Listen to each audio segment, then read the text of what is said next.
All right. We are going live. We're going live. Let's make sure that the audio is coming through nice and crispy on this late live stream. Say, sometimes you've got plans and then life says otherwise. But I could not pass up the opportunity to be here and talk about the Amazing Digital Circus episode 8. And you know what? Let's just already flip ourselves right on over to that. So, oh boy, holy cow, this episode brought so many answers and yet at the same time leaves things so incredibly open. This is the kind of stuff you want to see in a penultimate episode. Now, for anyone who's like, wait, what do you mean by penultimate episode? The penultimate episode is the second to last episode. It is the ultimate that is the episode that's supposed to set up the ultimate climax and the resolution, the conclusion to the story.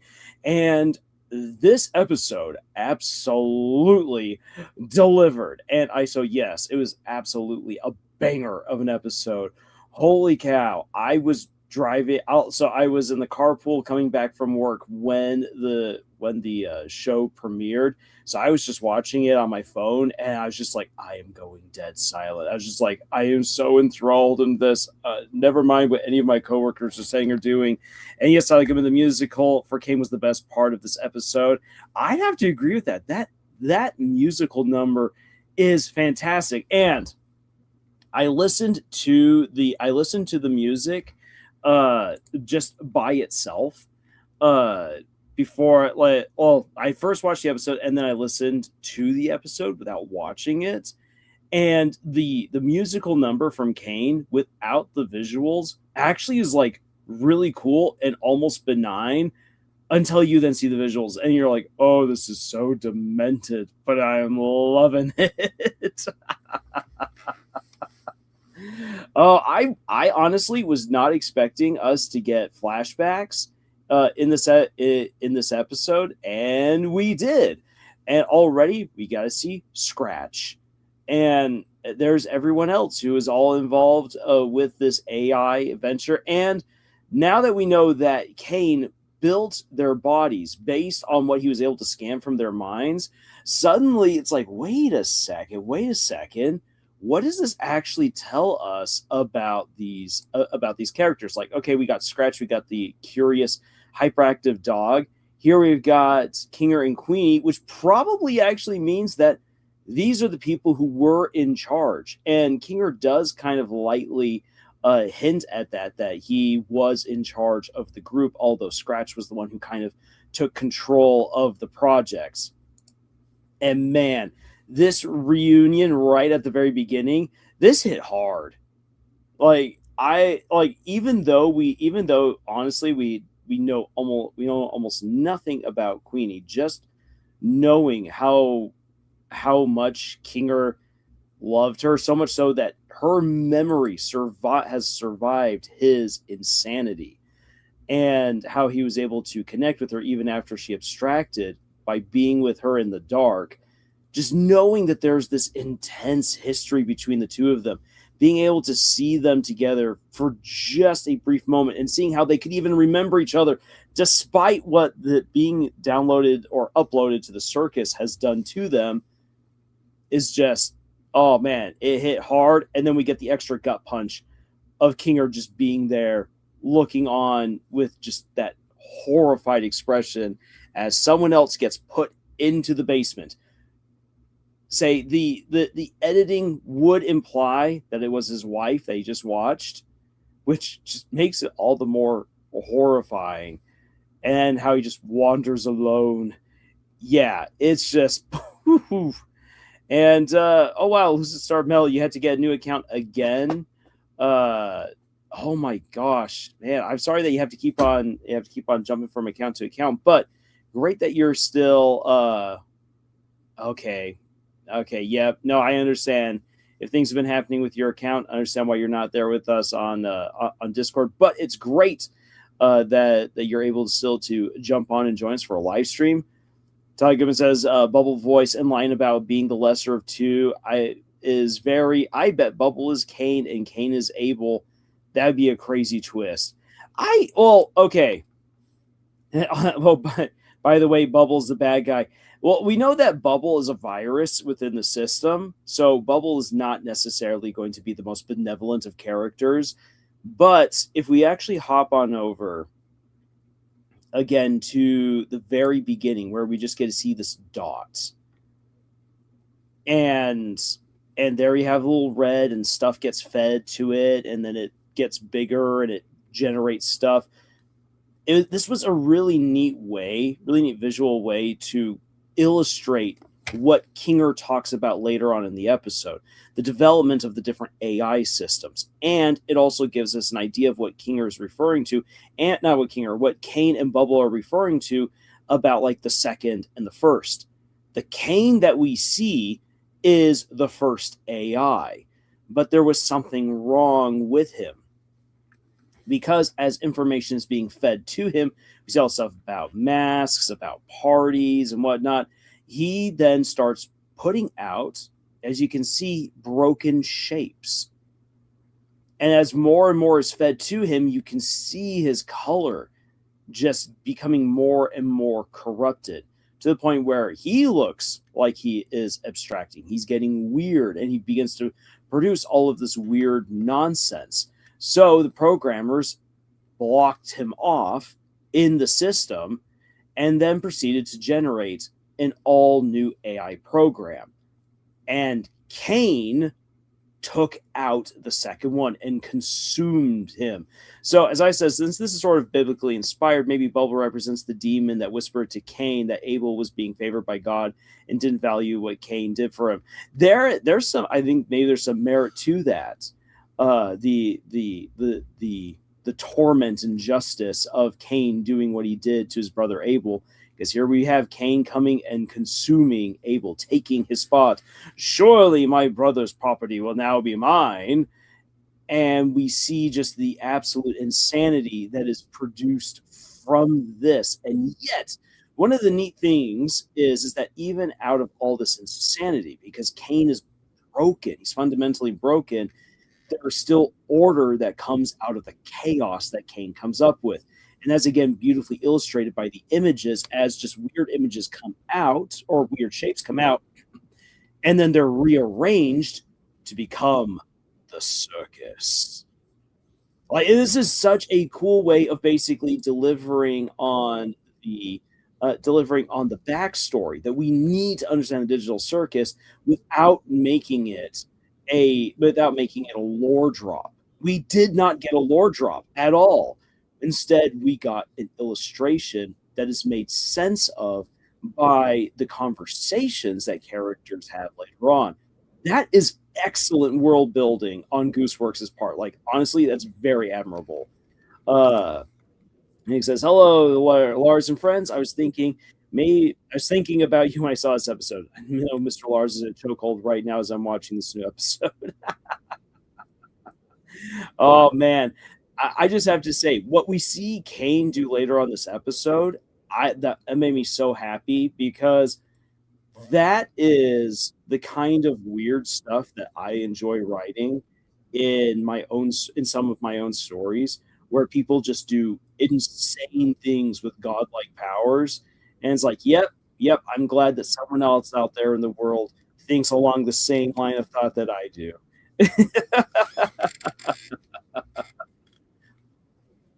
So yeah, just, oh my gosh, this episode delivered so much stuff, so much in the way of explanation, emotional highs and lows.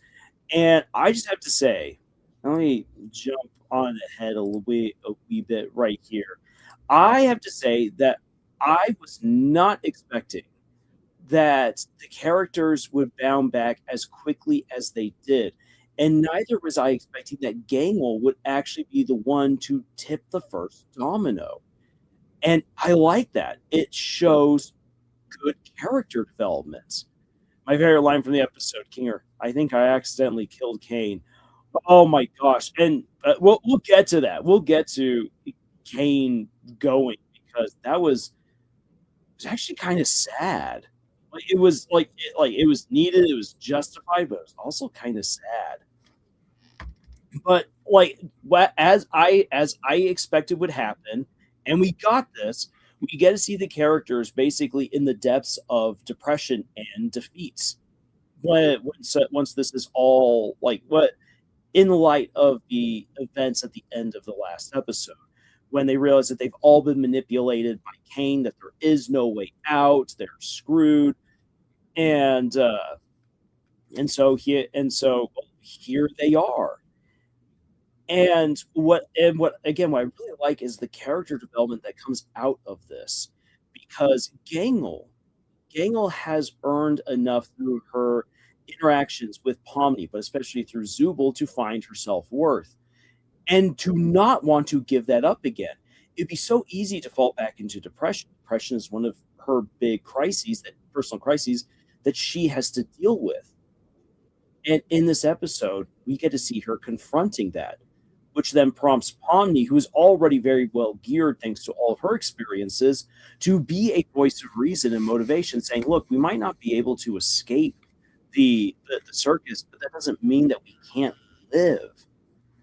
And that again, thinking about how the Amazing Digital Circus is a way to explore the existential and personal crises that so many of us go through, but doing it in a very cutesy, dark, demented, funny way.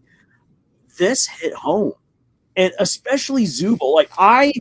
I'll say this: maybe there's a slight tinge of megalomania to me, but as Zubul says, they want to leave a mark on the world. There's so many things that they want to do, and the same thing goes for me. There's so much that, well, I would like to do. I would like to have my Epic of Gilgamesh realization of, I have made a mark. I have been made immortal by the things I have done for the world.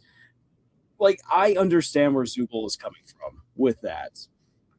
But what Gangle says is a reminder to people like me and to a lot of other creators who face the fears of never being able to get big or having a big influence on the world like they envision that they could. The important thing is not the monuments that you leave behind or the marks you leave behind, but the positive changes that you can affect in the lives of other people. That is such a powerful message that comes through in this episode, just already at the beginning with the conversation between Gangle and Zubul. So again, it's beautiful to see Gangle being the one who really begins moving the dominoes towards the positive by stirring Pomni. Pomni is then kind of rallies the troops. Zubul complains, but then Gangle's like, "Look, you've had a positive mark on my life." And so then with the group all getting back together, they like even though they've got reason to tear into Jax, which is what Zubul was doing at the beginning of this conversation, they're like, "Look, no, you are also a part of this group." Like, and that is again just a really wonderful step, and that's coming from Zubul. Like, again, the dominoes falling rapidly, and yet it feels absolutely natural thanks to how we've seen the relationships be built over the past 7 episodes leading up to the eighth. It all makes sense.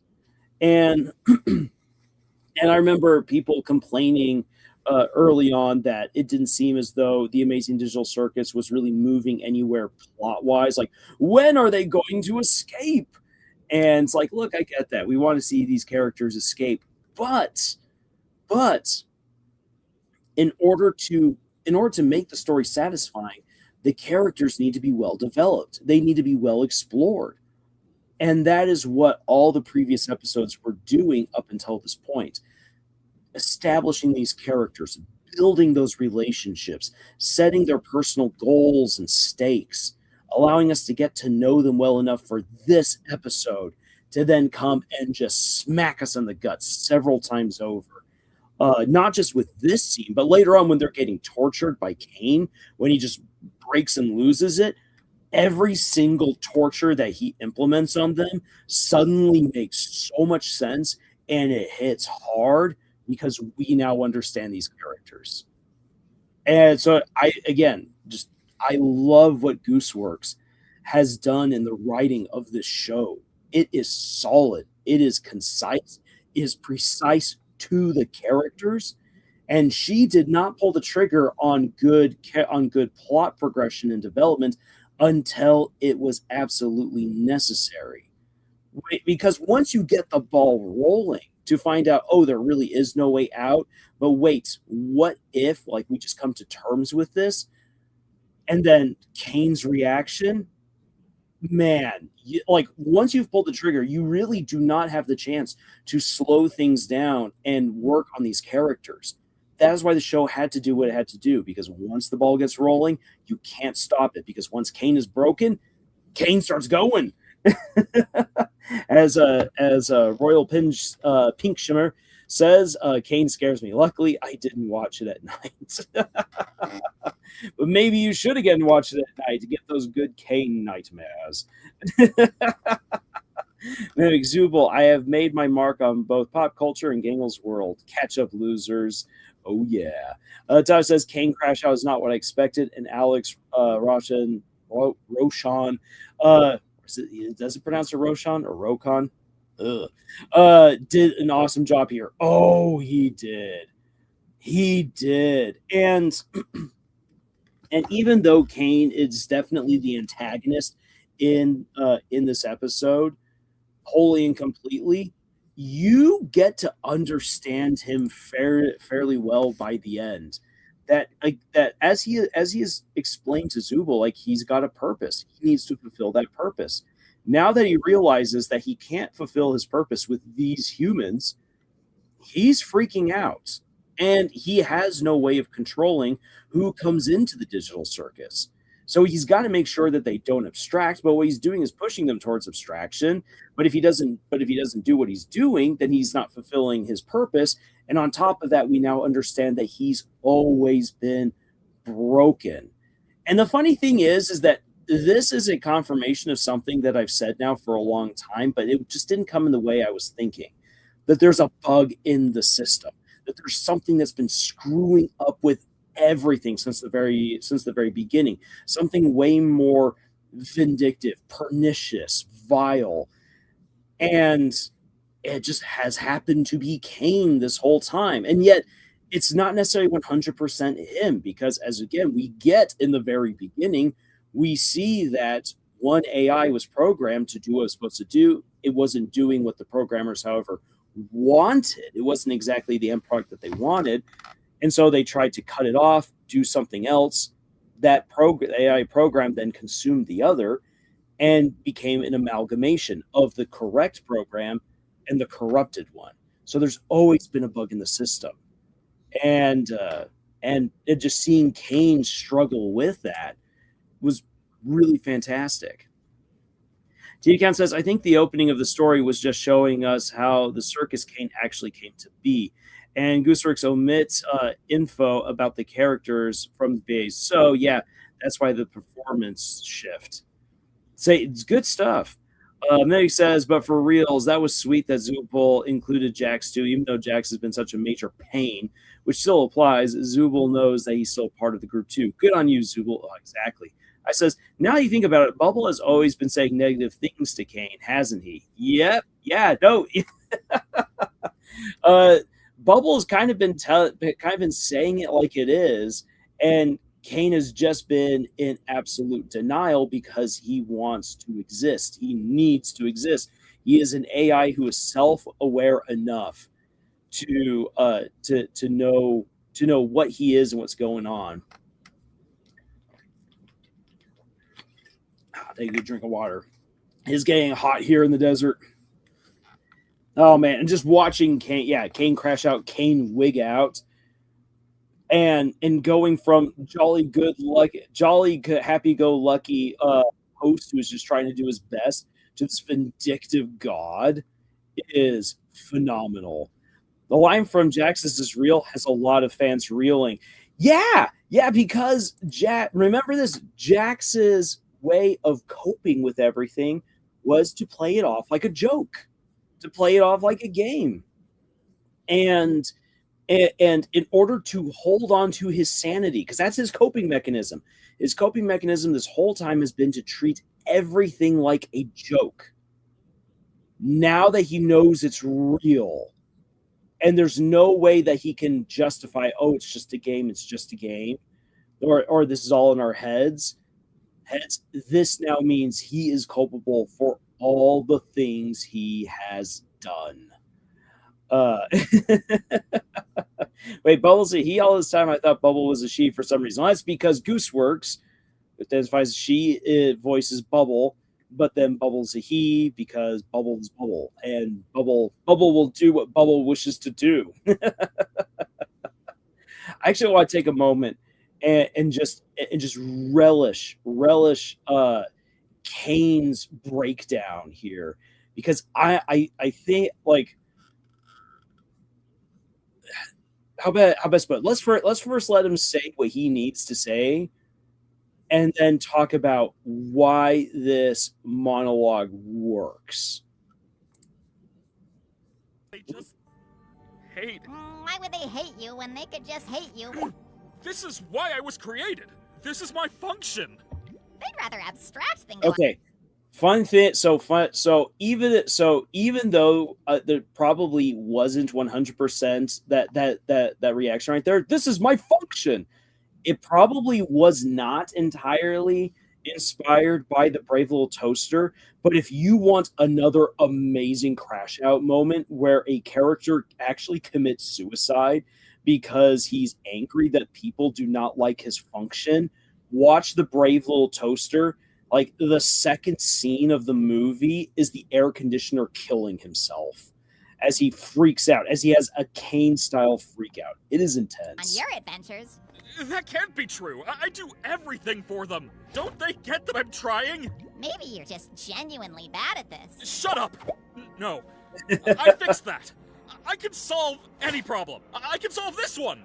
That's what this is. A big puzzle that I need to solve. Defective. Shut up! So real quick right here, we get, so this is our first real correlation to what we saw in the beginning. As Bubbles like, you're defective, you're broken, and Caine's just like, I'm supposed to solve things. Like, this is a puzzle. I can fix it. I can solve it. I can make everything better, which then is actually substantiated by Kinger later on. And excuse me. And so we've got Caine kind of like in this pure moment of denial, trying to still be quote unquote good. And this is where this shift over to villainy truly happens, is right here as his nerves are just poked. Maybe you deserved to be abandoned. You really were the lesser of the two. You ruined this. Enough! I think Caine needs to rest, or he just goes pretty like all the other. Who do they think they are? I give them everything, and they spit in my face! Animate. Don't they know what I'm capable of? Humans! They only think about themselves. They're spoiled! They won't abstract. They won't leave me. I won't let them! I'm better! I'm more powerful! I'm the original! I am God!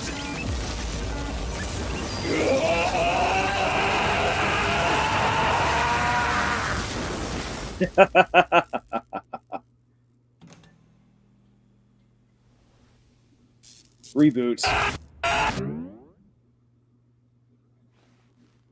Let's get this show on the road!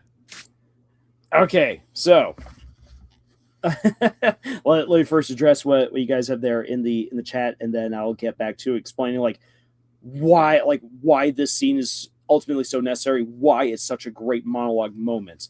Meg says, watching this scene, it felt as if Bubble was Caine's inner conscious and insecure thoughts. Yeah, Bubble is expressing all of them. Them attacking Caine, again, where he is most vulnerable, and with those thoughts that immediately then connect us to what we saw at the beginning of the episode. I like how desperate Jack sounded when he said, fill me in later. Like he knew he'd lose it if he had hope again, like he did when he pushed the red button, and Pomni sensed that. So she was sure to tell him to actually come back, be back later. Yes, yeah. Say, Jax needed a breather. Jax is having an absolute crisis of conscience, and Pomni is aware enough to realize, yeah, he needs a break. But to be all like, don't you go anywhere, because although you say you won't abstract, I know you better. Royal Pinkshimmer says Caine needs to rest. Yes, he needs to rest. It all sounds silly when he says I'm God, but when he terrorizes the main cast, I was like, it's no longer fun and games no more. So here's the thing. Caine is meant to help all of the characters in this story. He even admits that he's like given them bodies and everything in conjunction with how they see themselves. He's tried to give Zubul a chance to come to grasp with their body dysmorphia, and Caine's adventures are there to help people have fun and give them a distraction. It's just that Caine doesn't understand humans. It's not part of his programming, really, because as we learn, his original function was just to generate stuff, not to actually interact.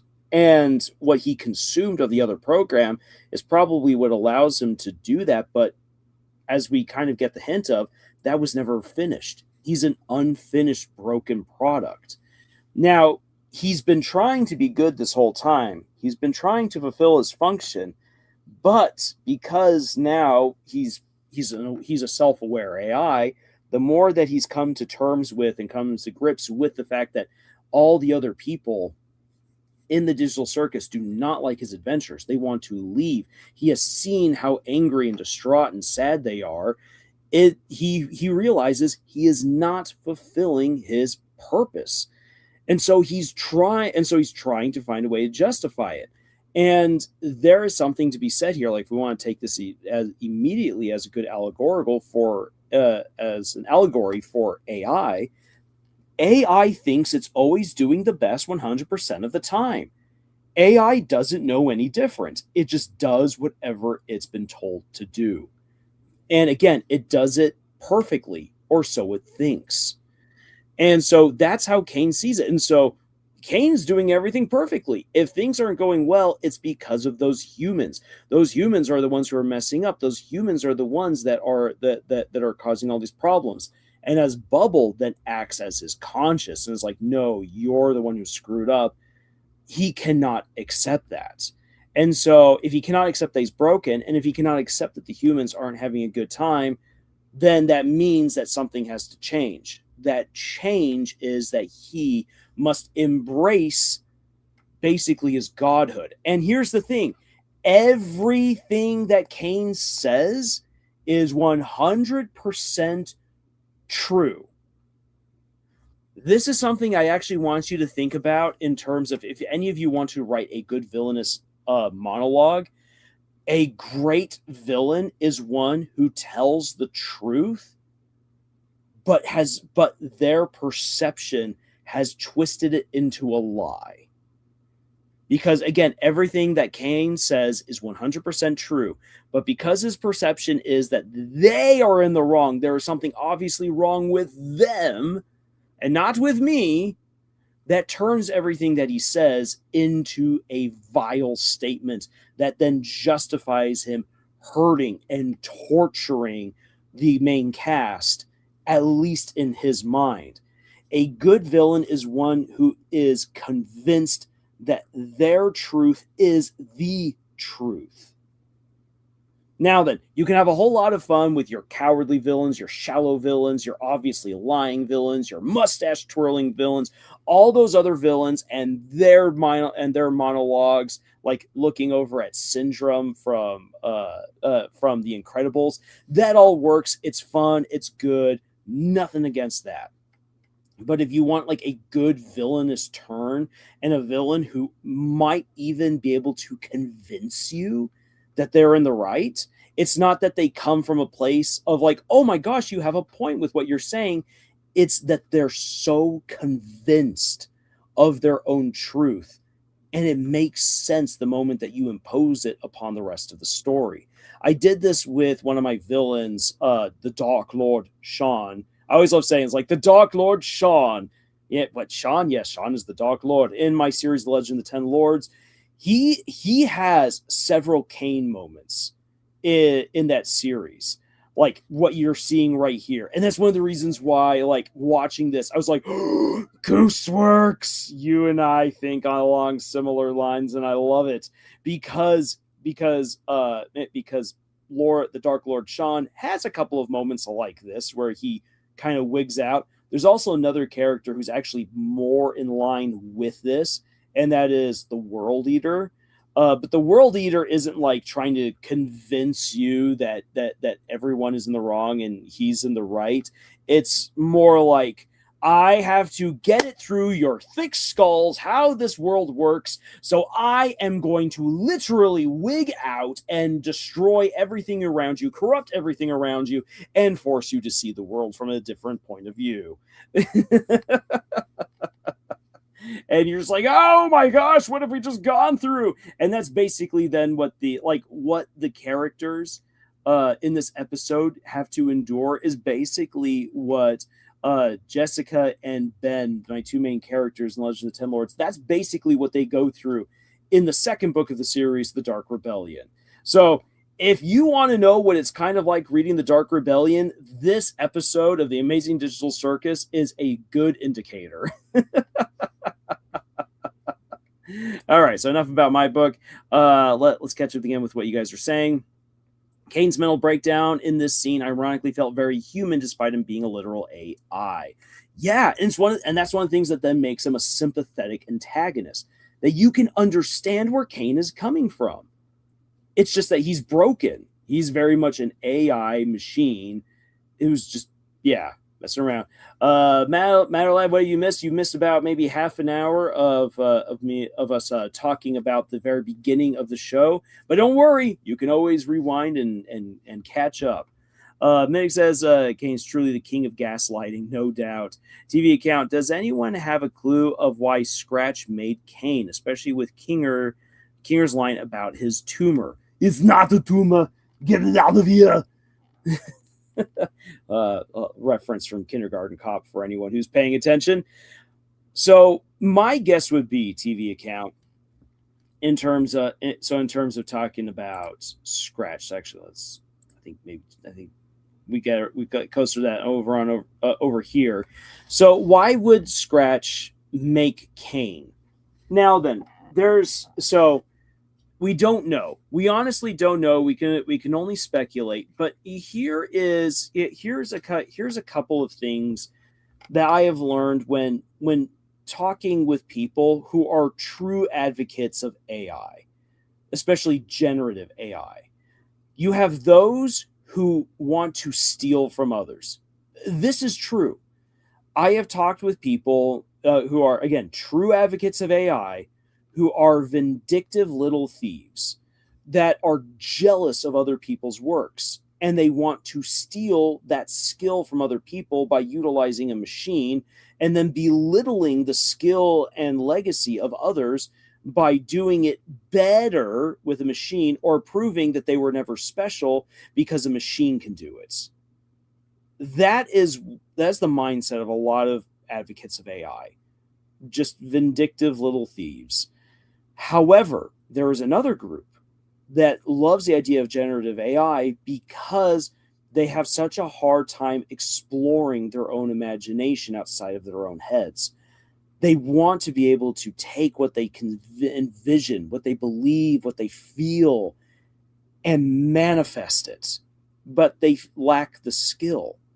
And so to have a device, to have an engine that would be able to generate all of the things that you want to be able to believe and to see and to do, that is incredibly tempting.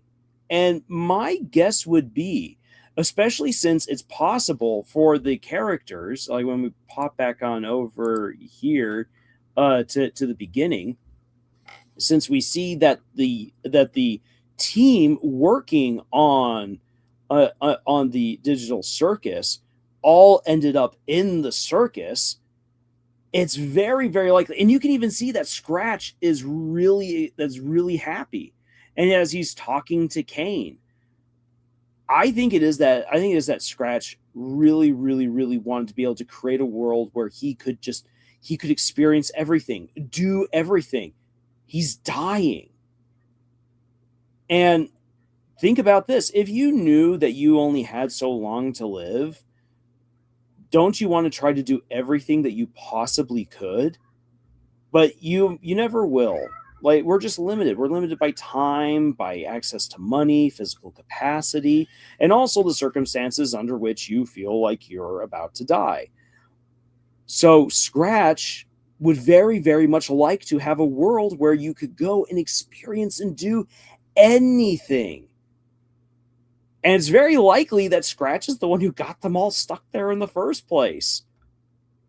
They just didn't realize that there would be no way to get out. That's probably what happened. It was like, thinking about it, from what we learned from Kinger and from what we see throughout this episode, it probably wasn't anything malicious in the beginning. It was probably a benign wish and dream that just became bad because, again, Caine is broken, and whoever came up with the headsets had no good idea or way to get the people out of the circus once they were in there. And so that's what's turned a dream into a nightmare.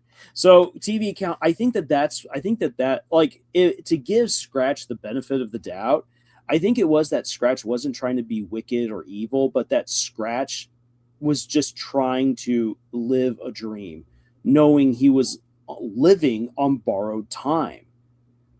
And the dream, unfortunately, became a nightmare. So that's sad. And so now the main characters have to navigate their way out of this nightmare. And then he says, honestly, I hope that one day you will be able to interview Gooseworks herself. I think she'd really fit with the vibe of Camille's harem. Overall, you'd be a great interviewer for her.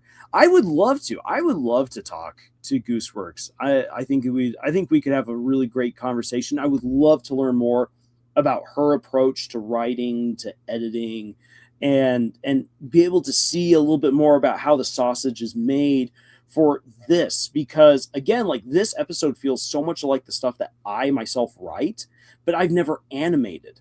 I've never done this kind of stuff, which is a very different way of thinking. On top of that, I'm writing epic fantasy. She's writing a much more enclosed character study. And so even though we do similar things, it comes from a different place. And I would love to get to understand that better. Good drink of water. And Royal Pink Shimmer says, gotta go, take care of some stuff, be back. Hey, Royal Pink Shimmer, you take care of what you gotta take care of. And he says, Scratch is the dog, if I remember correctly. Yes. TV account, I don't think they even know Caine was actually broken. Yeah, that probably was something they didn't realize until too late, which Kinger only is able to surmise after everything he goes through. So maybe Scratch was ready to die in the circus, so he forgot to make a way out. Oof, oof.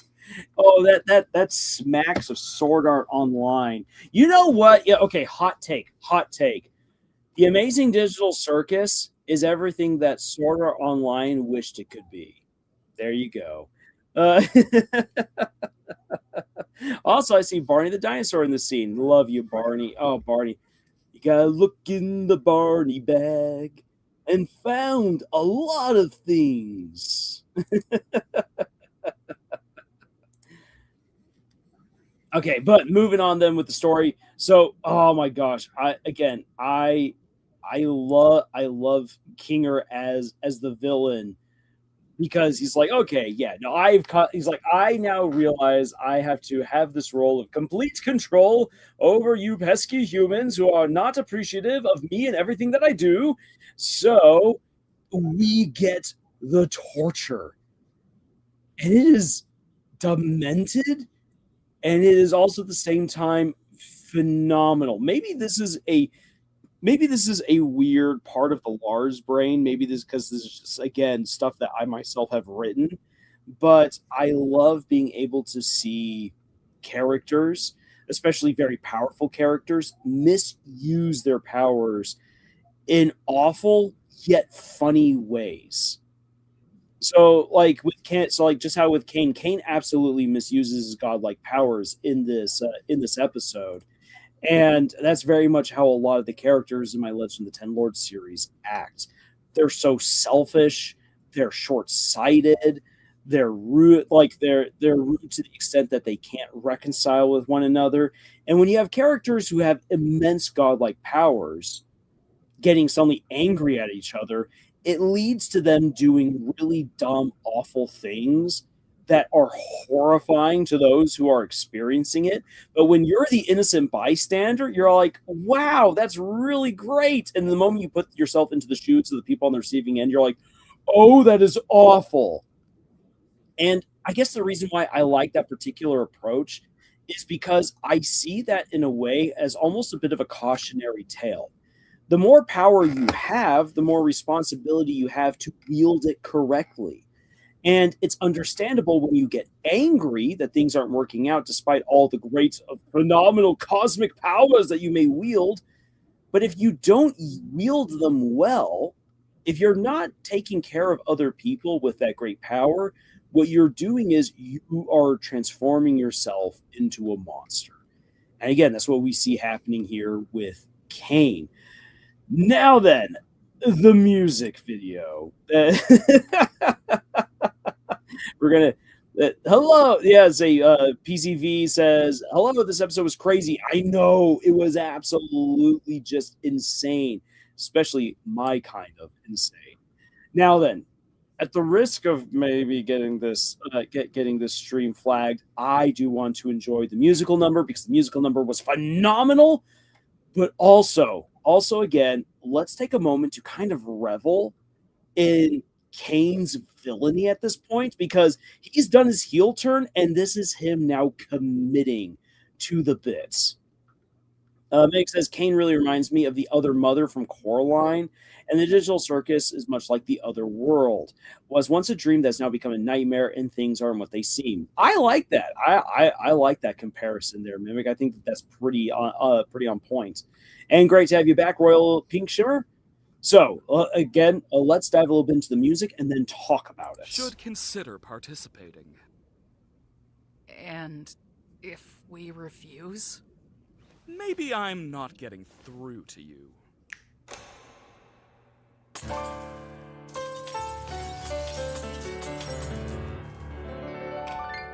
I got shivers. It's news to me that it's news to you. To which degree, who answers to who? We could go on and on, but in the end, who are we kidding? My divinity is past infinity. Am I getting through?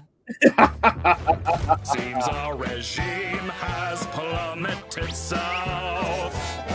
Don't need to scream if you ain't got a mouth. And there we have it. There we have the tribute to I Must Scream, but I have no mouth and I must scream. Thank you, Gooseworks, for naming the for naming the inspiration in a song, but not singing the Amazing Digital Circus. That right there is a flex if I ever heard one. Why bite the hand that feeds when it's the only hand you're getting? It's time you see that this great marquee is the only place you're ever gonna be. So strap on in and take it on the chin, and don't forget who's running the show.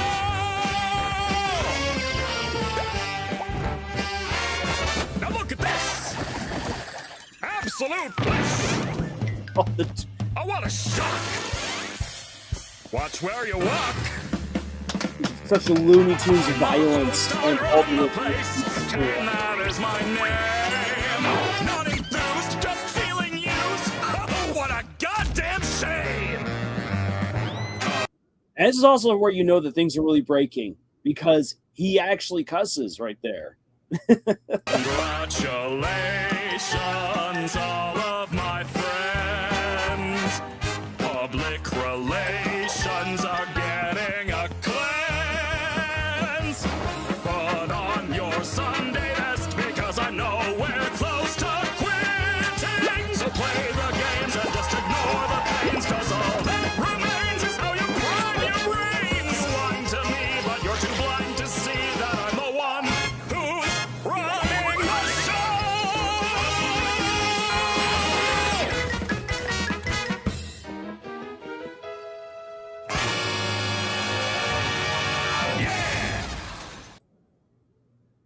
Okay, I am hoping that there will be many music videos made using that song, because it is absolutely phenomenal. Nick says, "I swear, Caine's musical number sounds so familiar, and I feel like I heard it before. It reminds me of every Broadway musical performance song I've ever heard or seen." It also gives me Annie vibes. And PCV, sorry, trying to say that too fast. Says, "I really like when shows make you wonder how it's going to end instead of knowing which the ending of this episode exactly made me feel." Yes, yes. All bets are off for the final episode. We have no idea where we're going with this. Isa says, "Feels like a dang Phineas and Ferb song, but like if Doofenshmirtz had a chance to sing his own villainous song, but sing it really well and not in his horrendous voice." That is basically what we would get with this. Hey, Comic Craft, great to have you here. You missed Caine's song. Okay. Again, I just absolutely love just how diabolical Caine is with his powers, and this is basically a continuation of his monologue. He's like, "Oh, it's them, it's their fault. I am God, and I will make things happen the way that I want them to." And this moment is pure, unadulterated Caine. It is him having fun. It is him using every wacky thing he can imagine. And it's also him getting revenge on every single one of the members of the main gang because of ways that they've either disrespected him, questioned him, broken his games, broken his stories. And so now he's just unleashing Looney Tunes horror onto all of them. He has absolutely purely gone off the rails. It is fantastic and put to a great song. Funny enough, so many people in Hollywood really, really, really want to be able to write like good Broadway music and somehow transform a show or a movie into a musical. This is like right here with Gooseworks, because Gooseworks has done music video stuff in the past. She has experience with that. So we get to see her bring out her old YouTube repertoire and utilize it to craft a really banger song that is demented because of what we can see. Now then, as I said at the beginning of this live stream, I listened to this without actually watching the scenes when I did my second view through. If you do not see what Caine is doing, it's just a beautiful song. The moment that you see what Caine is doing, that's when you realize just how awful it is. And that's, again, a real strength of the Amazing Digital Circus, that it's able to blend visuals and dialogue together so that way they complement each other. Too many movies and shows that are made today are just basically radio. You don't actually need to watch what's happening on screen to know what's going on. But that kind of defeats the purpose of moving picture. Moving picture is meant to tell the story. But people like to have dialogue. They like to have character interactions where they are able to understand everything that characters are saying. And so what you want to do if you're making a show or a movie or a video game where you're using visual media is to bring together the written or the spoken part of the story and the visual acting aspect of it. So that way they complement each other and are strong together, but that they can both stand alone if needs be. And Gooseworks pulls that off with the Amazing Digital Circus. Glitch now has 18.6 million subs, but I bet if it goes up to 18.7. Oh, yeah. And this episode has already just loads of millions of views going for it. Waffy is here. Holy crap, I knew the game was going to lose his crap, but oh my gosh, yes. Oh, he did. Matterlad is here. Great to have you here, Matterlad.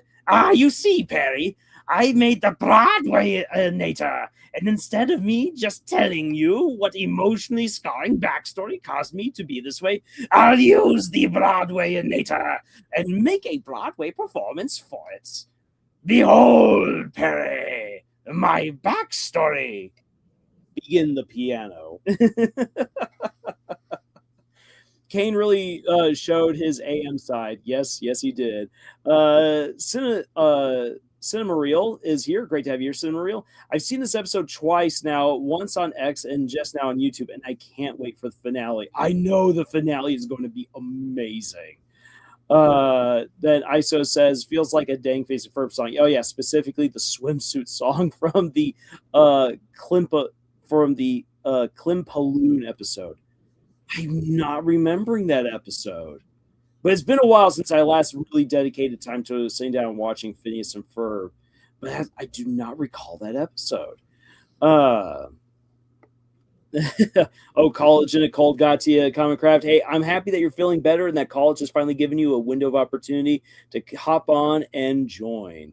One comment I saw on another channel pointed out that Zubul specifically called out that they were at Caine's mercy. It was also one of the most antagonistic towards Caine. Yeah, because Zubal's even like, I should not have been so antagonistic towards him. Zubul really shot themselves in the foot this whole time.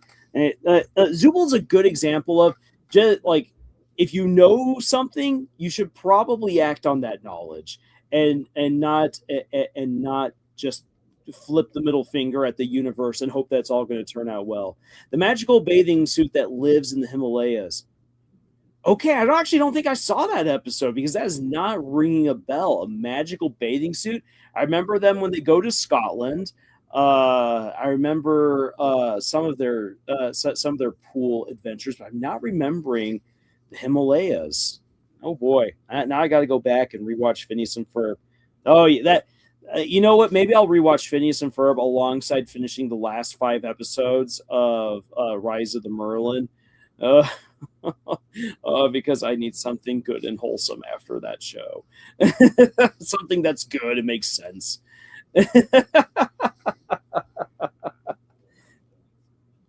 I says, I'm putting that in the Discord immediately. Yes, thank you. Please do. Conquest says a magical bathing suit that has a face and a mouth on it. No. But going back to the episode, I like it. It's interesting. Like this is one moment where I could almost say, okay, Gooseworks, you kind of had to give yourself an out here because Caine is in complete control of the world, and he is at this point vindictive and going after all the characters. Like, why does he allow them a chance to go and enjoy time in a nice, cushy cafe? But it already has been established that Caine, whenever he feels done with an adventure, he's done and he moves on. He goes on to then start to plot and plan his next thing. And so the party, they actually only have a limited amount of time before Caine comes back to subject them to an all new awful adventure. It still feels a little silly that Caine isn't aware of them plotting against him because he's God at this point, but it does keep in line with his character. So this is where I will give some writing advice to you all. You will never be able to overcome every single plot hole. Like, there will be little small plot holes that will come in here and there throughout your story just naturally because you cannot conceive of all 10,001 possibilities that are playing out throughout your story and make sure that they're all reconciled in a way that feels realistic. You just can't. There will be things that will unfortunately slip through the cracks. With editors helping you out, you can close most of those plot holes, but there will still be little things here and there that come along. In order to ensure that plot holes do not happen, or at least that they are minimized, like brought to the lowest amount possible, make sure that your characters are always acting within their established character, and that you adhere to the world building that you've already established, which is what we get in this cafe scene. It holds true to all of the character arcs that we have been presented, that we've seen play out. Their personalities still remain the same. Even Jax, when Jax has his horrifying revelation, and Keener regaining his sanity just long enough to start helping them out when he has the bucket on his head, because as it has already been firmly established since episode 2, when he's in complete darkness, he becomes sane. So there we have it. So even though it's like, Caine probably should have known that they were plotting something at this point, which he does pick up on it rather quickly, but okay, everything else is lining up with what's already been established, so therefore it does work. Cinema Real says, out of all the characters, I think Gangel's my favorite. Gangel's a great character, and she's come really far. I love it. I love seeing Gangel's growth. Matterlad says, I don't know why, but I feel like the finale is just going to be intentionally anticlimactic and not satisfying, but in a way that makes it satisfying. It feels like a goose thing to do for some reason. Edward's here. Spoiler: you die in the end. No! That, and I also have to pay my taxes. Actually, I finished filling out my taxes, so I don't have to worry about it. Whew! Still have to pay it, though. Comiccraft says, I remember it because a crossover fanfic with Phineas and Ferb I had read had Candace act like the crossover characters were the weirdos for not knowing about Klimpaloon. That's funny. Say to your suggestion, Matterlad, I don't know if it's going to be anticlimactic, but what I will say is this: is that a lot of people have already ideas of how the story should end in their heads. The thing is that we need to try to not be disappointed when Gooseworks does something else that we were not expecting, and just appreciate the story for what it is. And if it's good, then it's good. If it's bad, well, then we have to say that it's bad. But given that we've gotten 8 great episodes so far, I've got really high hopes that the finale is going to nail it. And we now know when it's coming out, June 19th. And hey, for everyone who's all like, is Gooseworks leaving? Is this the end? I had said that no, we would get all 9 episodes. We are getting all 9 episodes. So hallelujah for that. PCB says, I feel like this episode also destroys anybody who had hoped Caine wasn't evil. He ain't the true main villain. This episode destroys that thinking. Yeah, here's the thing. I wouldn't actually go out of my way to say that Caine is completely evil. Again, Caine is broken, and he does not want to accept that, which is what makes him turn and become an enemy, a true antagonist. Now, what he does to the characters in terms of torturing them, that's evil. That's bad. And we can understand it because we get to see his true descent into madness. If anything, he's more of like that sympathetic villain, at least in my personal opinion, because you can see how and why he came to be what he's become. And that brief moment right before he pops out of existence, where he's like, what? No.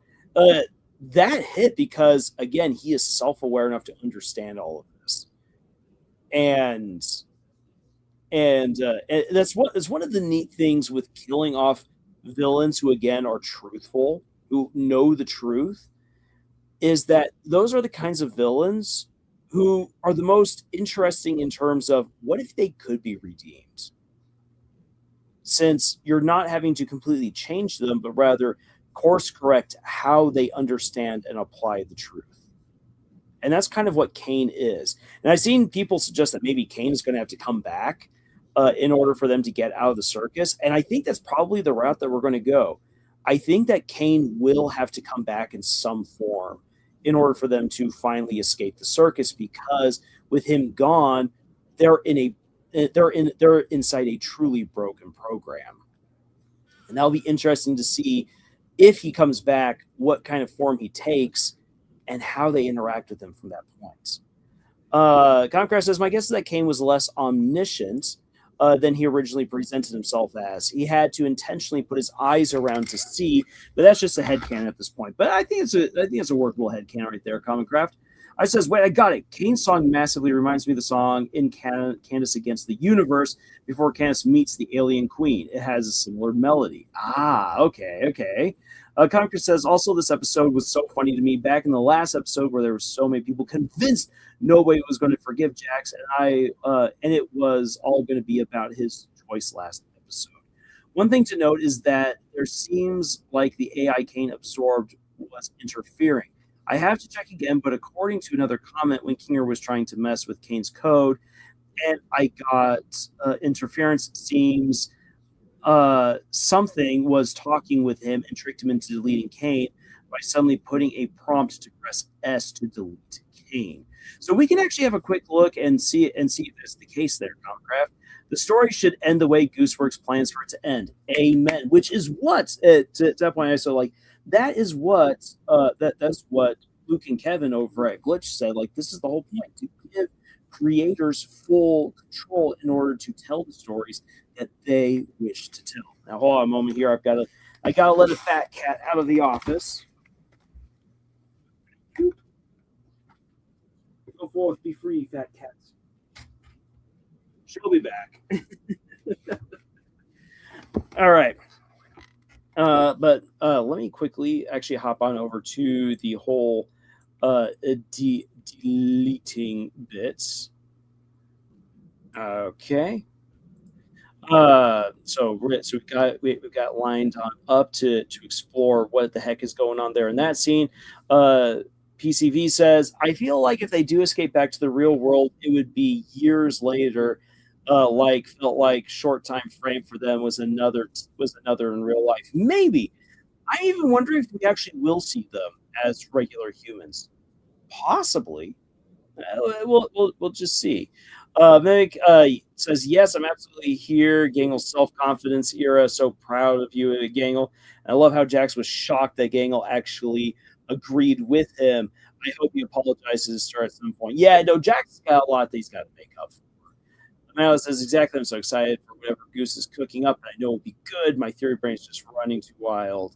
Then literally nobody says, you think they can escape? I think that they can, but it's probably going to be more complicated than just simply hightailing it out of there. Oh, hey, and look, we've got Yakijafil says, hey, everyone. Hey, great to have you here. And Vic says, and Caine tends to get easily distracted with other things, so the cafe scene makes a lot of sense. Conquer says, personally, I believe that they will be digital copies of the real ones, which I know is another popular theory. So let's just really quickly have a look here at the whole deleting scene before we jump back.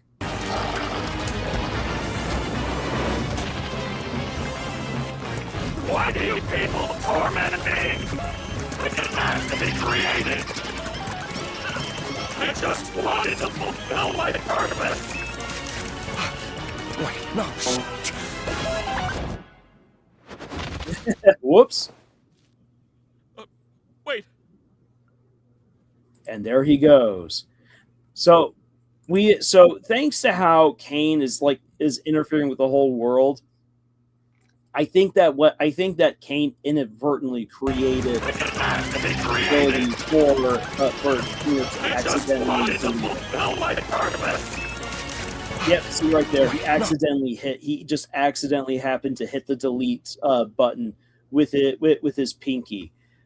So I mean, it wouldn't necessarily end up this way in real life, but at work, having had to work on like the code of various computers, and I'm not a programmer. I don't know code. And so being told, okay, man, here, rewrite this code. I'm like, I don't know what I'm doing. Oh, just follow the instructions. And I'm like, and so like I am carefully hitting every single key, because if you get one key wrong, it busts up everything, or nothing works. So like that's kind of what we see happening here. You're just accidentally happen to hit the wrong key at the wrong time, and then boom, everything comes apart. Wait. Wait. And then he's gone. All right, take another drink of water here.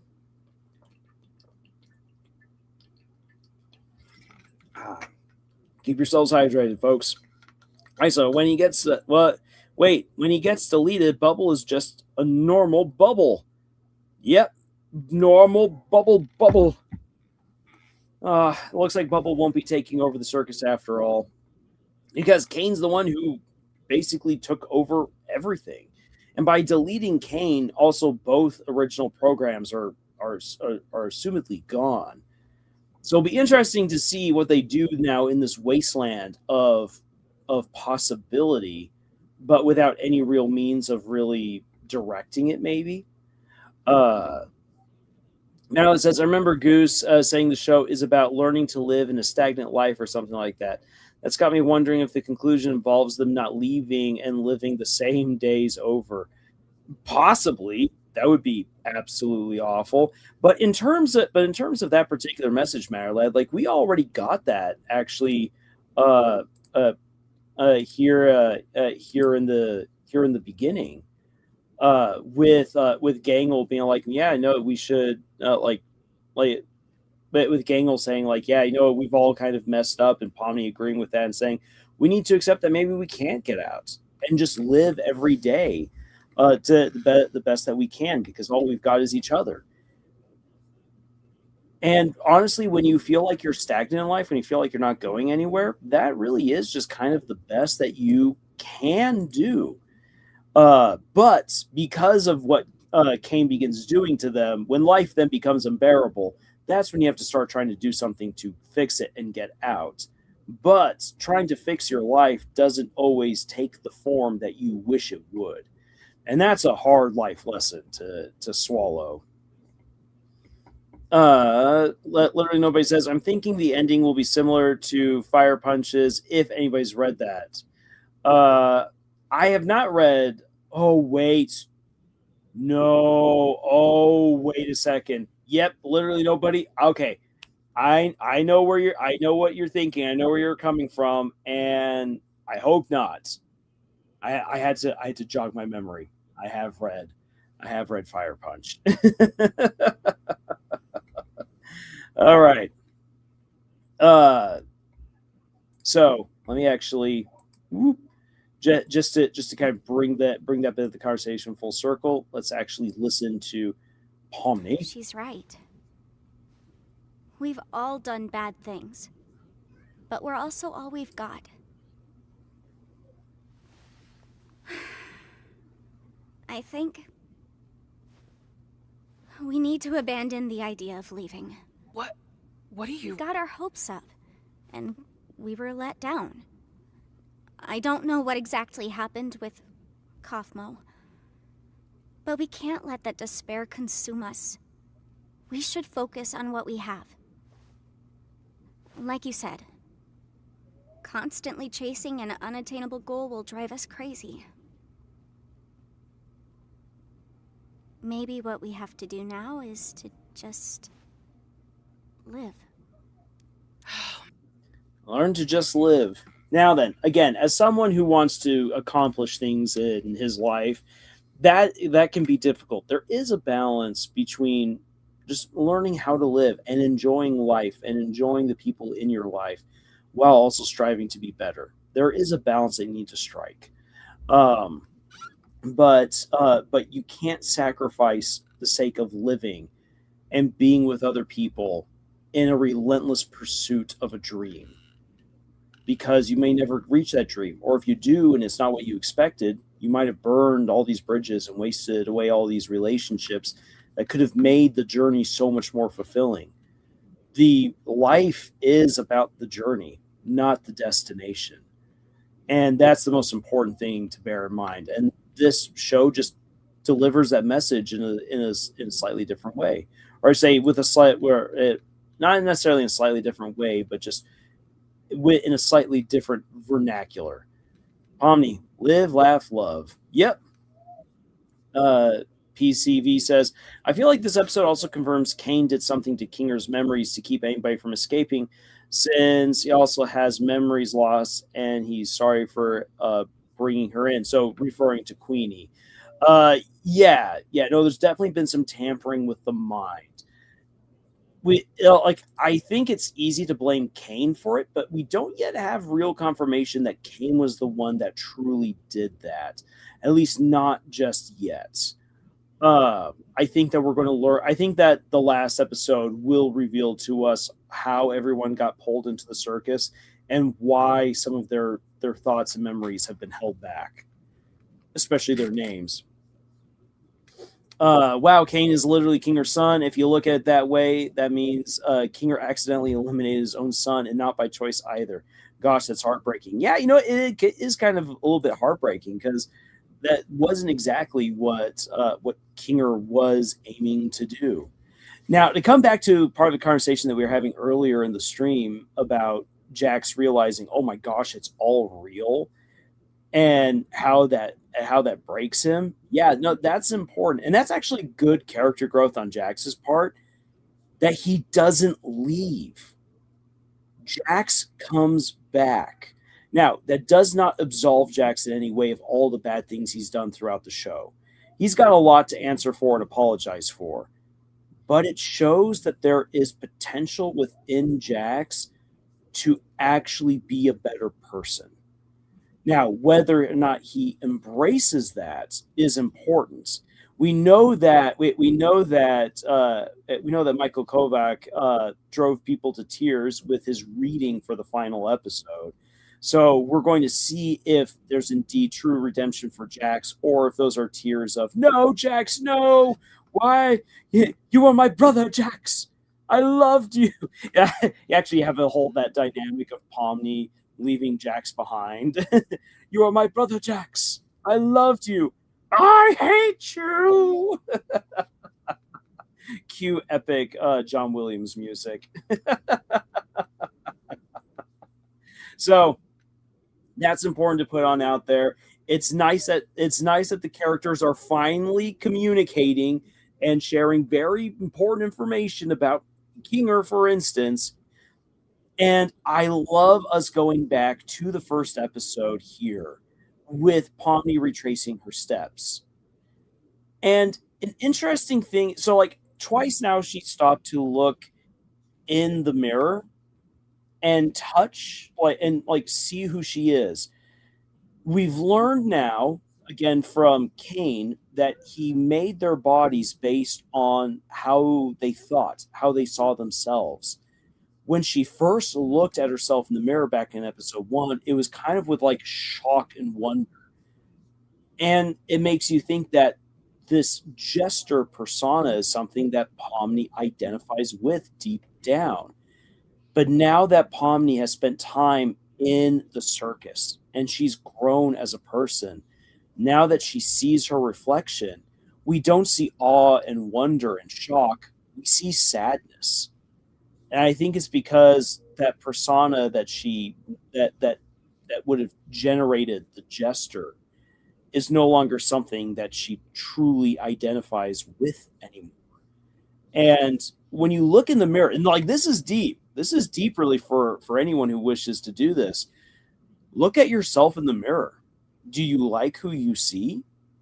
Do you want to see someone better? Is there a time when you've looked in the mirror and you're like, I am absolutely okay with this? You'd be surprised how many people cannot stand their own reflections because they don't like the person that they see. Not necessarily the body, but the person looking back at them. And so that's kind of what I see here. And it's not that Pomni doesn't like herself, but rather that the self that she sees is no longer who she was. Imagine looking in the mirror and not being able to see yourself as you know you are. That would be really sad, a little traumatizing, if we're gonna be all honest. But so she's retracing her steps, going back to where she knows she can perfectly not just imagine, but remember the door that allowed her to enter into that liminal space where there was a computer. And it's amazing because she freaked out that one time. It like there was like it triggered a horrible response in her when she saw that computer. But now this time she gathers up her courage, goes in confronts whatever that meant in order to get the computer to get everyone out. And I love how their imaginations play out this way. It's not like in my stories, The Legend of the Ten Lords, where whatever they imagine, they can conceivably make it real, but rather instead for the humans, they have to be able to find that place, that mental space where they can perfectly imagine what they need and then embrace it. And it'd be cool if we could get more on that, how that all works. Unfortunately, we probably won't, unless that is very central to the finale, which I'm hoping it will be. But yeah, for right now, that's kind of left a little bit vague and open in the air. So we'll see what Gooseworks decides to do with that, with one more episode to go. Comcraft says, I just checked. The code was really talking to Kinger. It was straight up taunting him. Interesting. Jack says that Jackson falls in the void while in a panic trust. Oh, oof. Poor Jax. One part of the code said, and I quote, I got to hand it to you, Grant. That's probably Kinger's real name. I gotta hand it to you, Grant. You were always resourceful. That is a taunt. And I'm just gonna still put this on out there. I think that scratch is still a problem. Not just what he put into motion accidentally, but probably is still like an active force. Remember this, there is something spooky that haunts people before they abstract. And Caine, as we see in this episode, does not want them to abstract. So who or what is pursuing the abstraction of the humans? That is an interesting question that we have yet to answer. CNA. So thank you for pulling that out, Concraft. I have to go back and I have to check this out, learn a little bit more. Literally, nobody says, I think Caine creating adventures the humans hate serves as commentary about generative AI. It would be cool if next episode the humans make an adventure they actually enjoy to make it come full circle. And maybe that the adventure that they themselves create is what allows them to finally have the true exit door and get out. That actually would be really cool. That would be full circle, literally, nobody. I like that. Thank you for sharing that. Meg says, and it makes me wonder what Jax did before he landed into the circus. He's clearly horrified and traumatized by something. It's corn. Gooseworks also once said that of all, Jax deserves to be in the circus the most. And that definitely comes through. PCV says, it also makes me want a prequel to the show to see the other players. That would be cool. I would love to get a prequel spinoff. And he says, and then there's Caine casually flossing his teeth with a stretched out Jax. Well, when you're a god, you can do these things, you know? Clumsy. I only have 4 fingers on this hand rather than 5. Oh, man, Pomni thanking Kinger for everything. Yeah, Kinger is absolutely the GOAT of the series. I mean, so too is Pomni. Without Pomni, none of this happens. But Kinger also, especially. I says, there's also the time Pomni got possessed. How's the life, Kinger?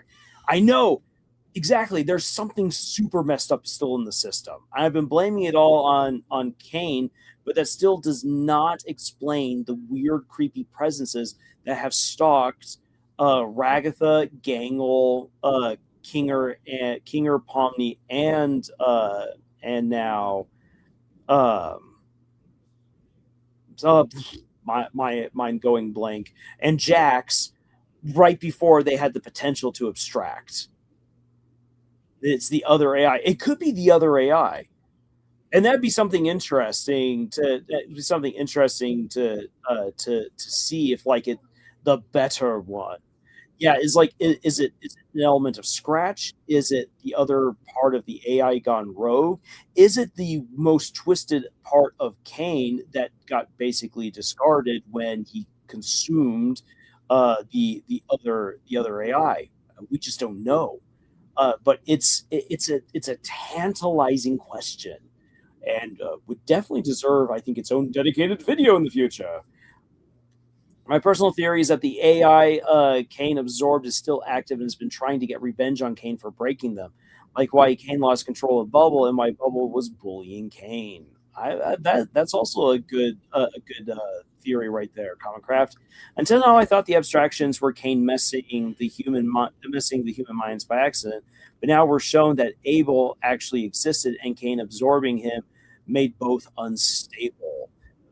And yeah, there's just something very wrong in the works that humans should not be abstracting, but Caine can't stop it. And if they don't stop themselves, or if other people don't help them out, then they break real quick.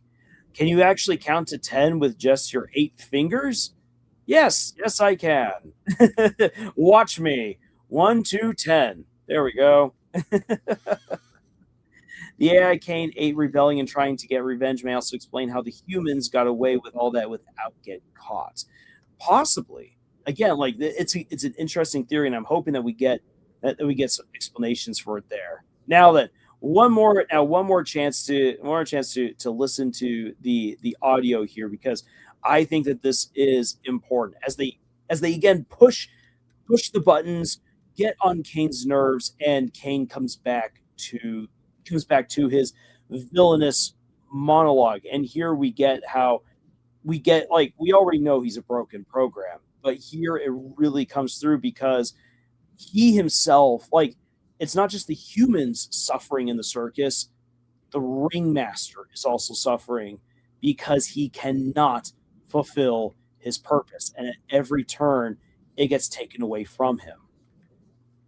I think the next episode there either won't be a villain or will be a really short-lived one. Jax doesn't really fit anymore since he's accepted the circus is real this episode, and he was the main candidates. Yes. Just torturing us because we hurt your feelings? Pathetic! You're like a child! What kind of all-powerful being has such a Says, fragile I ego? like You I never like let us feel like we're at home. episode You 7 comfort was anyone when all they're about upset, how and you the never anthem bother to was understand what it's thank like you in for our shoes. completely confirms discourage us the from able thinking that outside able the exists box in and them. doing things our Yeah, own it's all like, way. hey, You lie to I know us you guys have constantly. And on theories, top of it all, but now here's the you truth. just don't listen!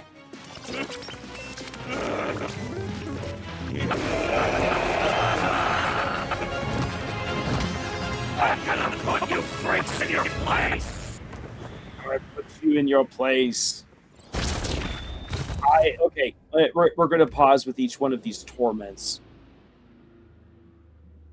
So so this one's already very interesting, with Pomni facing off against Gummy Goo. So as we learn a little bit, thanks to episode 7, Caine, since Pomni's so new to the circus, Caine's never really figured her out. But the one thing that he does know is how much she likes Gummy Goo. Whether that be a crush or the fact that Gummy Goo was her first real friend within the circus, she really likes him. And so Caine is going to turn that against her by basically saying, "You're alone. You don't have any friends." Pulling the whole like Smeagol versus Gollum. You don't have any friends. Nobody likes you. Go away. Is basically what's happening here with Pomni. You don't have any real friends. Oh, that was a good little creepy disappear. Yo. Here's your little gummy gators coming after you. So yeah, Teeth Spider Caine is horrifying. Yes, he is. And PCV says, I have an idea, adventure fantasy 2. That's awesome. If you want to feel like sharing more about your story, then please do. TV Count says, is it me or is anyone else having trouble with the streams? Try to reply, please. Well, I'm sorry if you're having any trouble with the stream. So far, I haven't been seeing anything so bad on my end, other than just that the video quality isn't where I want it to be. But I think that's in part also just my bad internet connection helping to cause that. Comcrest says, the impression I got from the gummy goo scene was that Caine was deconstructing the associations used to make gummy goo until the original crocodile training data was recovered, which is what he's doing. He is doing that, Commoncroft, but like, why exactly that one when every other torment that he unleashes on all these other characters is so poignant and on point? It's because it's the one thing that he knows he can do that will hurt Pomni, is to go after her friend. Literally nobody says, I mean, he has their mind files, and maybe Pomni was just a normal, well-adjusted gal who explored abandoned buildings alone. I mean, he does have their mind files, but as he says, he doesn't understand them. That's his biggest problem. And Caine really stooped so low, using each one of the characters' personal traumas against them in this scene. Yes, as we're going to see here with Ragatha. Oh, it's so creepy. And suddenly now we better understand why Ragatha views herself as a doll.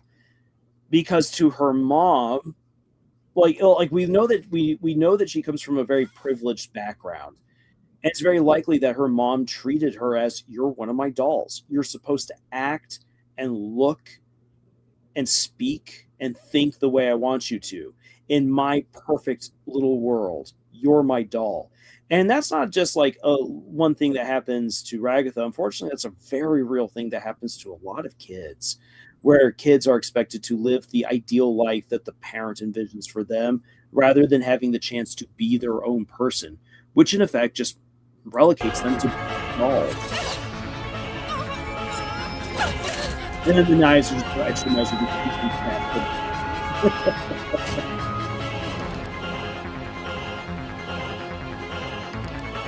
All right, open things up.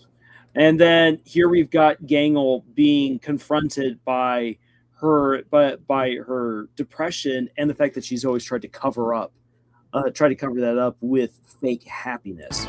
And it's spun around so quickly with just the flashing lights, very similar to how she was almost tormented back, right there in the fast food masquerade. Here, she gets hit with the truck. Here, there is no redemption at the end of the road. It's like you are sad and you're going to die sad, is what she gets hit with, very literally. Conquest says, like Gummy Goo was her first attempt, but each got more on point. Yep.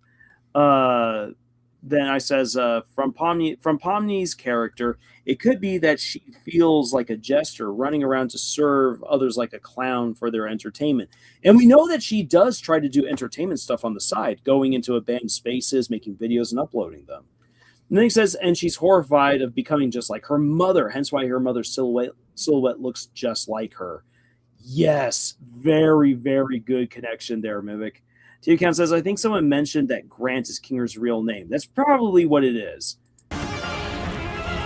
And there we have Zubul surrounded by body parts, completely confronted and being consumed by their own body dysmorphia.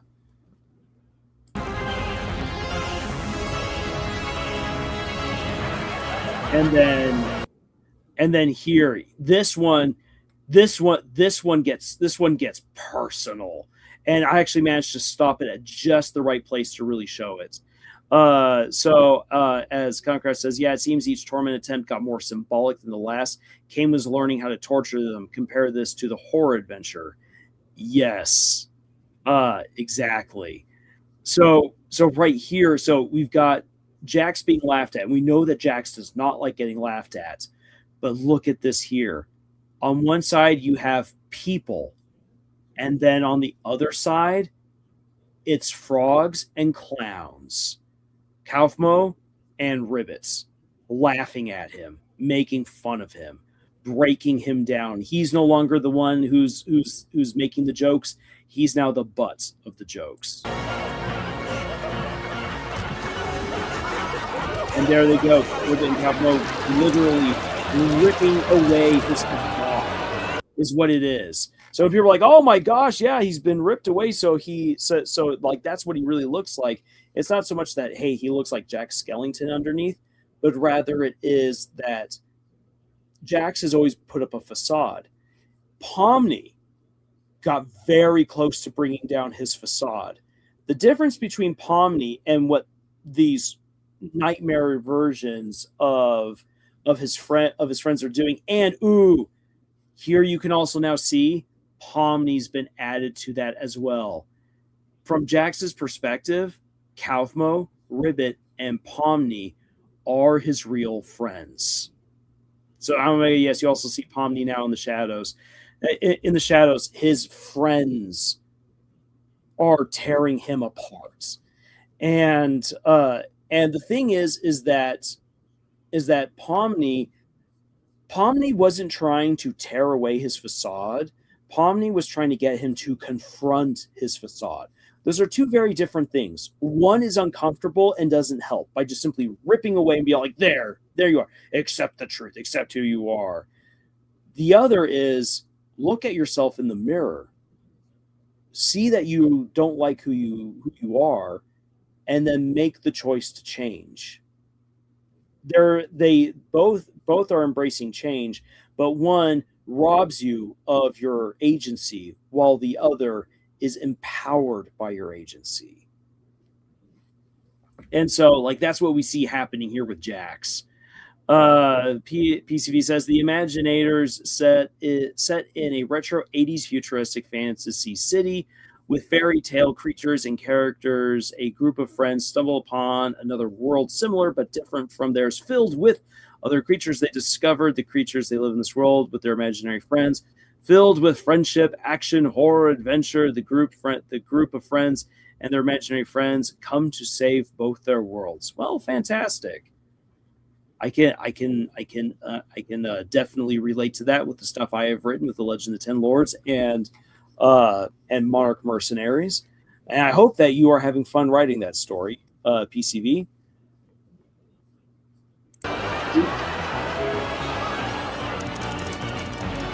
More code, and there we go. Why do you people torment me? It didn't have to be created. I just wanted to fulfill my purpose. Wait, no. And there he goes. Wait. So, yeah. After getting hit with those very personal bits of torture, we see right there from Caine, he's just all like, what do you want from me? Like, I've got a purpose. I have to do what I need to do, and you keep refusing to let me do it. Again, he absolutely becomes the villain in this episode, but now we better understand why this happens, where he is coming from.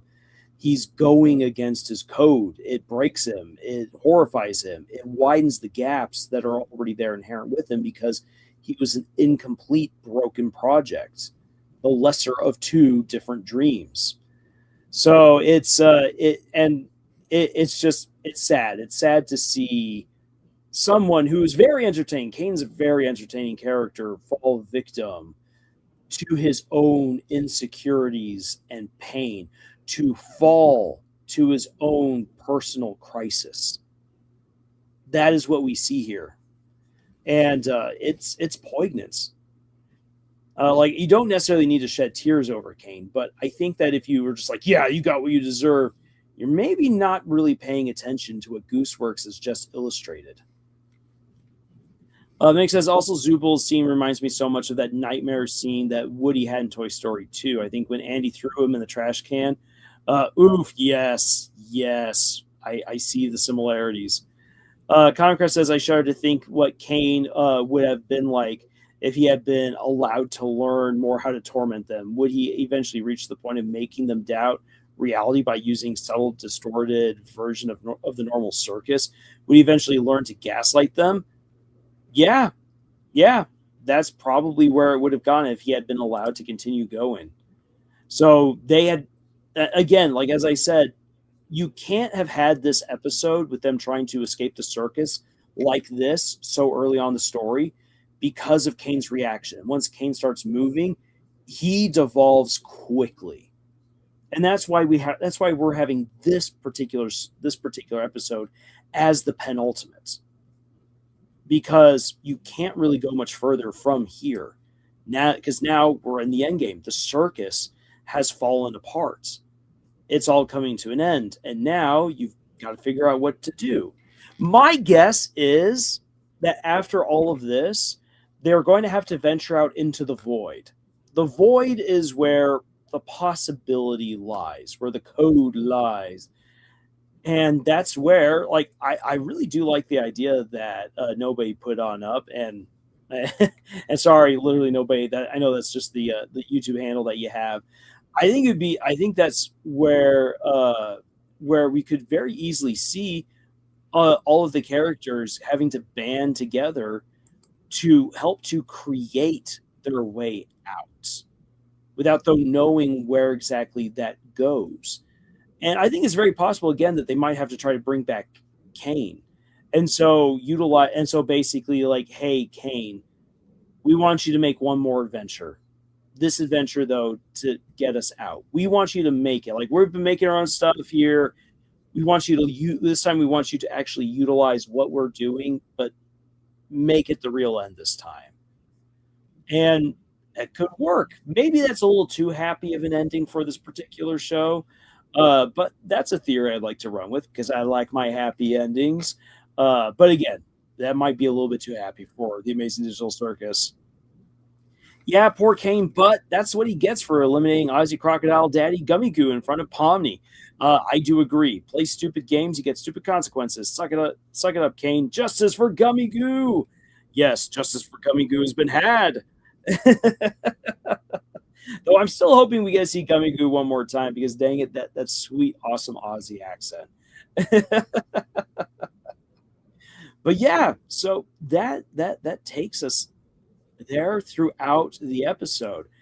There's so much more really that we could talk about.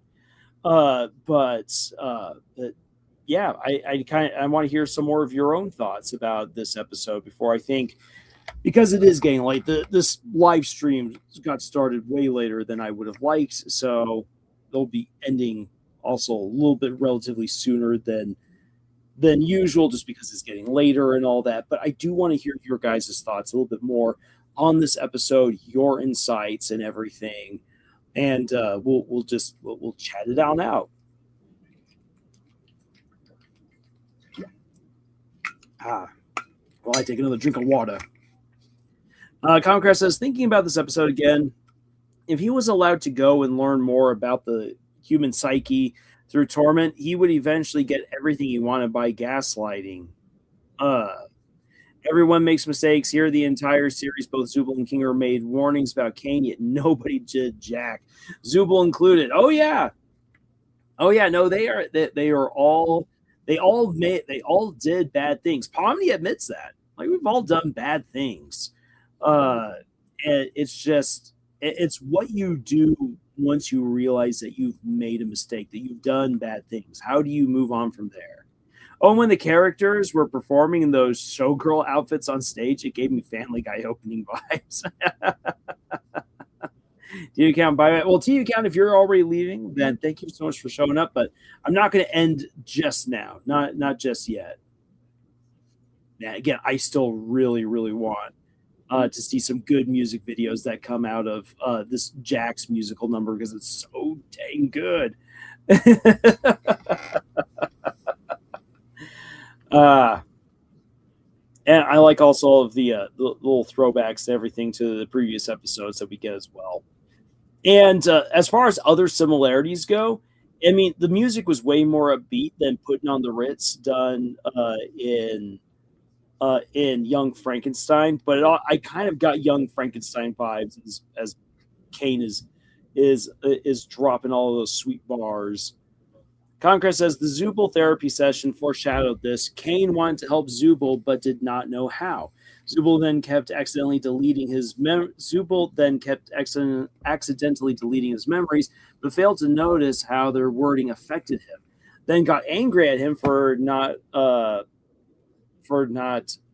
revering or revealing, and blamed him for the issues they partially fueled. Oh yeah, it's like Zubul. I mean, and Zubul realizes I should not have antagonized him so much. Zubul realizes that they screwed up big time with how they treated Caine. Really, everyone could have been treating Caine better, but as Gooseworks pointed out at the very beginning, these are all kind of awful people struggling together.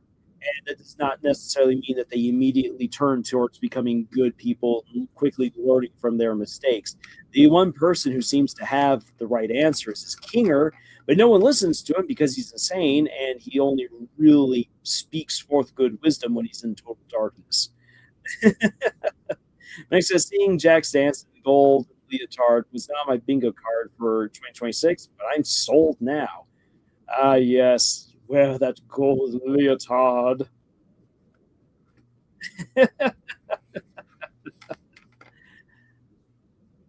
Alrighty. Oh man, I would want to have some of that hot chocolate, and just endless sandwiches. Also, looking at how Gangel's eating a slice of cake. Today I started looking for recipes on how to make my own tuxedo cake. Just as a brief aside, I really want to make a tuxedo cake. Conquer says, I wonder if the Digital Circus could make for a decent crossover with the Matrix. Possibly.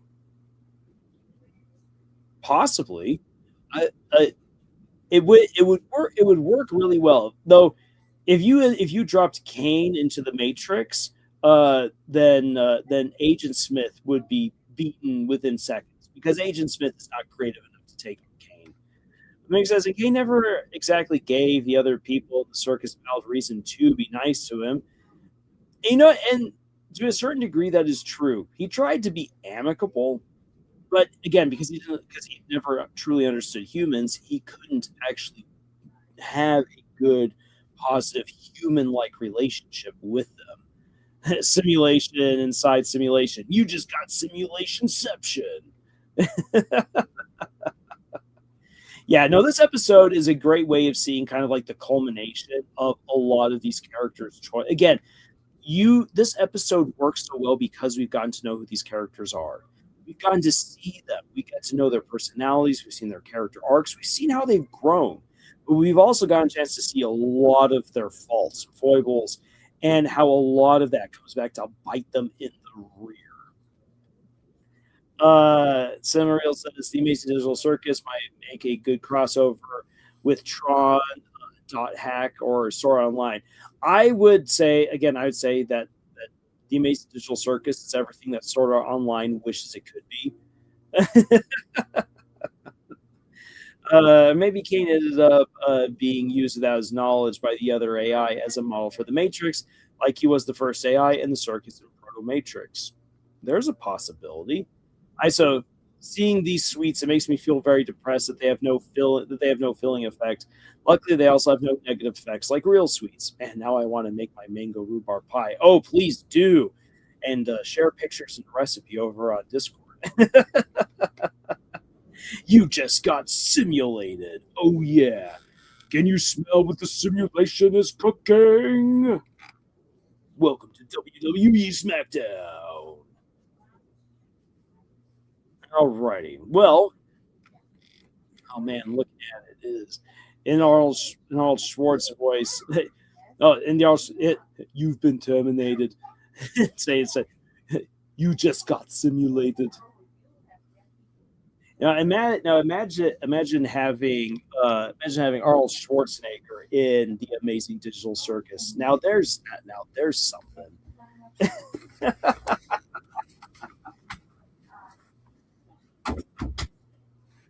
Okay. Let's see. Your comment crest is, I am thinking a lot about it because of two story ideas. I have involved similar concepts, two isekai stories, a superhero one and a cyberpunk one, where the protagonist finds out the real world is a simulation. Uh, where this chicken doesn't actually taste like chicken. Well, this chicken doesn't actually taste like chicken. Now you have two choices. You can either take the blue pill or the red pill. Blue pill, you wake up again back in your little flat, and you have no idea of the matrix. None of this exists. But you take the red pill, and you will see just how deep the rabbit hole goes. Commoncraft says the superhero one was partially to make a tech-based hero that's bad with computers. That's funny.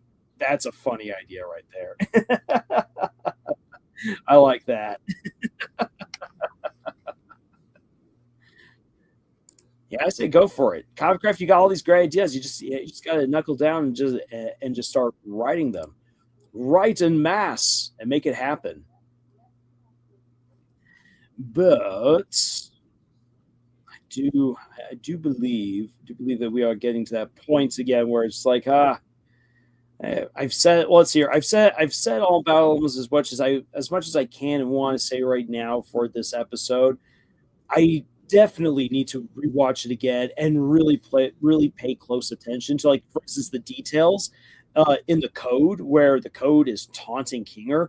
Totally missed that. I need to go and I need to have a look at that again and just think a little bit more about what's all happened in this episode, and then deliver a more concise review and analysis rather than just the free flowing stream of thoughts that these live streams, as fun as they are, usually are, because that can get a wee bit tedious.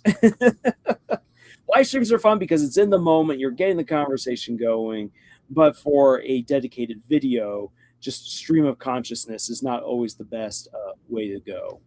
Nick says there's definitely something all right. If I was trapped in the circus alongside Arnold, I take full advantage of that, if you know what I mean. Oh, wink, wink.